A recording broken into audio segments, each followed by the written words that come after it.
Алмамбет Шыкмаматов күйүүчү майдан 1 сомдон алынса, транспорт салыгын алып салуу керектигин айтты. Анын айтымында бул кош салык болуп калбашы үчүн керек. Жанагы нефтепродукты 1 литр бензинге 1 сом деп атпайсызбы? 1 литр бензинге 1 сом болгондон кийин бул урматтуу депутаттар негизи эле бул транспорт налогунун өзүнүн философиясы бул баягы ошол акчаны жолдоңдойлу деген болчу да. Бирок ал местный бюджетке түшүп, аны акимият жоломдомок беле, башка жака кетип калып атпайбы. Ошондуктан через каждый литр бензина болгондо, ошондо эффективдүү дорожный фондко түшөт. Машинаны айдайсың, 10 литр болсо, 10 литрге 1 сомдон төлөйсүң. В таком случае двойное налоговое обложение болбош үчүн транспорт налогун алып салыш керек. Налог на имущество транспортка деген бар да. Анда двойной болуп калып атат. За каждый литр бензина плюс еще за транспорт. Ошондуктан менин бул урматтуу мындай депутаттар, бул менин жеке пикирим. Ушул эки маселе боюнча ушундай. Эске салсак 1 январдан тарта өлкөдөгү жолдорду оңдоо үчүн күйүүчү майдын литрине 1 сомдон төлөнөт. Каражат түз жол фондуна түшөрү айтылган. Данияр Амангелдиев, Эльвира Сурабалдиева жана Алмамбет Шыкмаматов ЖКда кайым айтыша кетти. Улсатпы? Да, Данияр Жолдошевич. Эльвира Джергалыковна, относительно вопроса ЭТТН, это личное мнение Алмамбета Насырхановича. Этот вопрос будет еще обсуждаться. Адылалеш өзінің программасы менен алдыңызға келгенде айткан эң бир көйгөйлүү маселе қазір ушул ишкерлердин арасында ЭТТНди толтуруу, анан буга чейин личный кабинетке кирүү дагы эки маселе коюлган. Эки маселени Алмамбет Насырханович 1 кварталда чечиш керек. Биринчи бул личный кабинетке кирүүнү жөнөкөйлөштүрүү. Үчүнчүдөн ЭТТНдин маселесин жөнөкөйлөштүрүү. ЭТТН жок, барьер болбойт. Буга чейин Улукбек Зулукарович айтып кетти. Эгерде мүмкүн болсо патент менен же болбосо ККМ менен иштесин деп. Мен түшүндүрүп кетейин, бул иш жүрө албайт анда. Анткени патент менен болгон күндө дагы барьер ККМ керек. Анын объемунун канча экенин 15 миллионго чыгабы же 15 миллионго чыкпайбы, аны эч ким далил кыла албайт эгерде ККМ жок боло турган болсо. Ошон үчүн мындай маселени түшүнүп, андан кийин айтыш керек да негизи. ЭТТН деген эмне, ККМди кандай эметип атат? Кечириз, Данияр Жолдошевич, кечириз. ККМден кечириз. Сөзүңүздү билип коюңчу, кечириз. Токтотпойбуз. ЭТТНди жөнөкөйлөштүрөбүз. Данияр Жолдошевич, кечириз.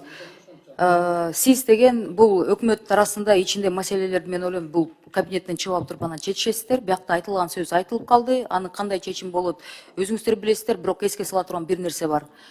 УКМКнын жетекчиси 3 миллиард салык кызматынын жетекчилери уурдады деп ачык айтты. Эртеси күнү чыгып алып пресс-конференция берип атканда 30 миллиард деп айтты. А что вы теперь хотите от народа услышать? Продолжайте деп да. Вы этого не услышите уже. Данияр Жолдошевич, я не пришла с вами спорить здесь. Мы же о системности говорим же сейчас.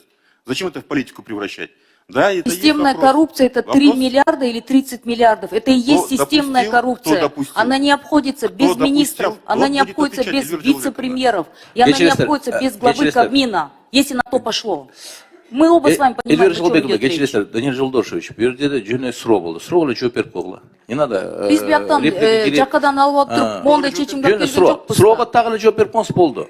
Не надо бул жерде бири-бирибизди жаман айтып, бири-бирибизди аны кылбайлы. Сыйлайлы бири-бирибизди.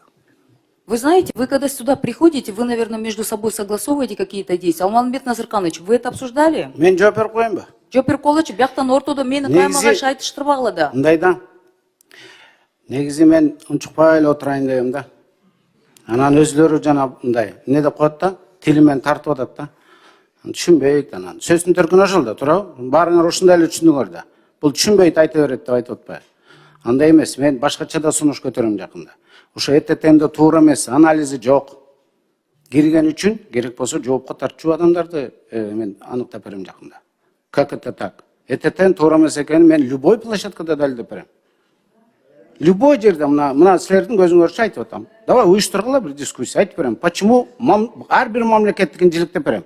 Казакстан кандай кылды, Россия кандай кылды, Европа кандай кылды, Грузия кандай кылды, а бизде кандай болду? Ким жасады, кантип жасады? Популизм деген эмне?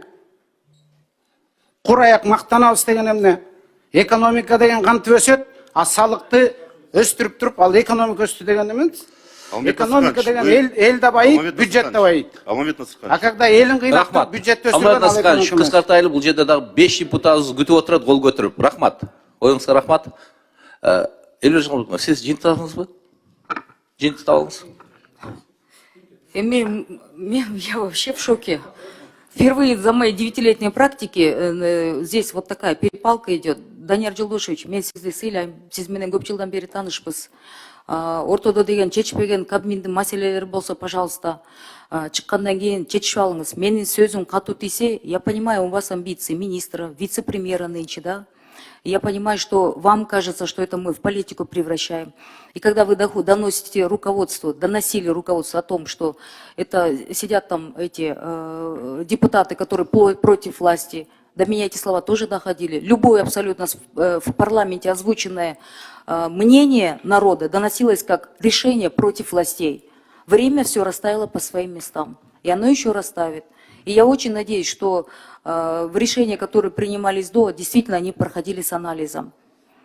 Но деген мындайда шарт түзбөй туруп жети терин сыйраган результаттар болуп атат да. Поэтому, пожалуйста, я вас очень прошу, эмоция калтырбаңыз. Рахмат. Мен сизди сыйлайм. Рахмат. Бирибизди сый бойдон мындай урматтайлы да. Рахмат. Элин кыйнап туруп бюджетти өстүргөн экономика эмес. Алмамбет Шыкмаматов ЭТТнын толук анализденбей киргизилгендигин тастыктап, ага жооптуу болгон адамдарды аныктап бере аларын айтты. ЭТТнын туура эмес экенин мен любой площадкада далилдеп берем. Любой жерде мына силердин көзүңөрчө айтып атам. Давай уюштургула бир дискуссия айтып берем. Почему ар бир мамлекеттикин жиликтеп берем. Казакстан кандай кылды, Россия кандай кылды, Европа кандай кылды, Грузия кандай кылды, а бизде кандай болду? Ким жасады, кантип жасады? Популизм деген эмне? Кур аяк мактанабыз деген эмне? Экономика деген кантип өсөт, а салыкты өстүрүп туруп, ал экономика өстү деген эме? Экономика деген эл да байыйт, бюджет да байыйт. Алмамбет Насырханович. А когда элин кыйнап туруп, бюджет өстүргөн, Алмамбет ал Насырханович, экономика. кыскартайлы бул жерде ЭТТнди алып салуу Алмамбет Шыкмаматовдун жеке пикири. Маселе дагы талкууланат. Өкмөт башчынын орун басары менен салык кызматынын жетекчиси айтыша кетти. Относительно вопроса ЭТТН, это личное мнение Алмамбета Насырхановича. Этот вопрос будет еще обсуждаться. Адылалевич өзүнүн программасы менен алдыңызга келгенде айткан эң бир көйгөйлүү маселе азыр ушул ишкерлердин арасында ЭТТнди толтуруу, анан буга чейин личный кабинетке кирүү дагы эки маселе коюлган. Эки маселени Алмамбет Насырханович биринчи кварталда чечиш керек. Биринчи бул личный кабинетке кирүүнү жөнөкөйлөштүрүү. Үчүнчүдөн ЭТТнын маселесин жөнөкөйлөштүрүү. ЭТТн жок, барьер болбойт. Буга чейин Улукбек Зулпукарович айтып кетти. Эгерде мүмкүн болсо патент менен же болбосо ККМ менен иштесин деп. Мен түшүндүрүп кетейин, бул иш жүрө албайт анда. Анткени патент менен болгон күндө дагы барьер ККМ керек. Анын объемунун канча экенин 15 миллионго чыгабы, 15 миллионго чыкпайбы, аны эч ким далил кыла албайт эгерде ККМ жок боло турган болсо. Ошон үчүн мындай маселени түшүнүп, анан кийин айтыш керек да негизи. ЭТТн деген эмне, ККМди кандай эметип атат? Кечириз, Данияр Жолдошевич, кечириз. ККМден Кечириз, сөзүңүздү бөлүп коеюнчу, кечириз. Токтотпойбуз. ЭТТнди жөнөкөйлөштүрөбүз. Негизи мен унчукпай эле отурайын дегем да. Анан өзлөрү жана мындай эмне деп коет да, тили менен тартып атат да. Түшүнбөйт анан. Сөздүн төркүнү ошол да, туурабы? Баарыңар ушундай эле түшүндүңөр да.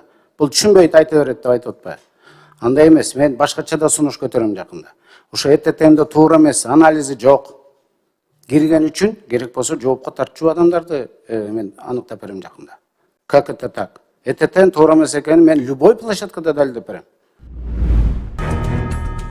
Садыр Жапаров министрлер кабинетинин төрагасы жана салык кызматынын жетекчисине ЭТТнди ири товарларга гана калтырууну карап көрүүнү тапшырган. Бул тууралуу президенттин маалымат катчысы билдирди. Асқат Алагөзов белгилегендей, мамлекет башчысында өлкө боюнча чоң кичи базардагы дүкөн күркөлөрдү соода менен алектенгендердин ишмердүүлүгүндө жаралган көйгөйлөр боюнча толук маалымат бар.